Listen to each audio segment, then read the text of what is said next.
We're at the Hudson River Museum looking at a painting by Joan Snyder called Roxy Red Fugue. This is a relatively recent painting. It's from 2017. When I look at it, I'm paradoxically reminded that for much of the history of art in the West, one of the objectives was to make sure that you forgot that you were looking at paint, that the paint disappeared. And here we're looking at a work of art where the artist is emphatic that we understand that this is painting. Besides the way that you can see the strokes of paint that she may have applied with things that are not traditional modes of applying paint, such as a paintbrush. It might have been some sort of knife or some sort of carpentry tool. You also have things like rosebuds and glitter that have associations of femininity and womanhood and things that were not often used in painting. It's a painting that is all pinks and reds and yellows, colors that we associate with flowers, with delicacy, and as you mentioned, with femininity.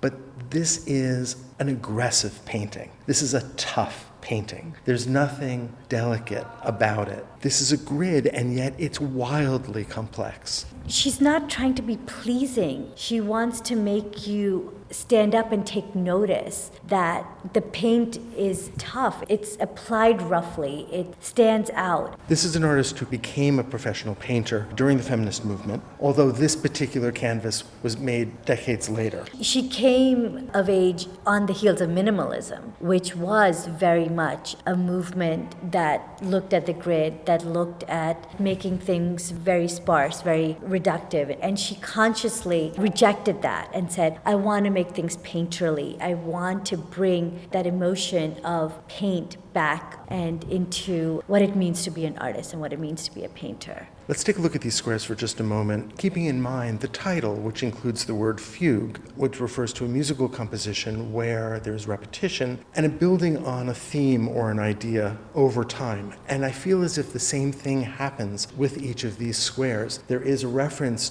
to the ideal of the square, but in each case, that square has been deformed. It's been attacked. It's been overlaid with a cloth. It's been torn. And so the ideal of the geometry seems to have met with a kind of violent reaction. And process was very important to her. Being an artist, being somebody that worked with her hands, that worked with paint, she wanted to make that apparent in her paintings. She wanted it to be layers that you could see. It was not something that she wanted to keep hidden. It's so different from the way that the minimalists dealt with the grid, where the grid was meant to be an ideal, where the grid was meant to reference almost a geometry that was beyond the physical world. This is incredibly physical, and something interesting happens for me visually as a result of her process. Whereas in the minimalist grid, the emphasis is on the two-dimensionality, the flatness of the plane. Here, there really is a kind of space that is constructed. Those squares seem to float in space. The flowers that seem to almost grow up from the bottom of the canvas seem to be in a kind of foreground. Is there a kind of almost landscape-like space that's being constructed that is at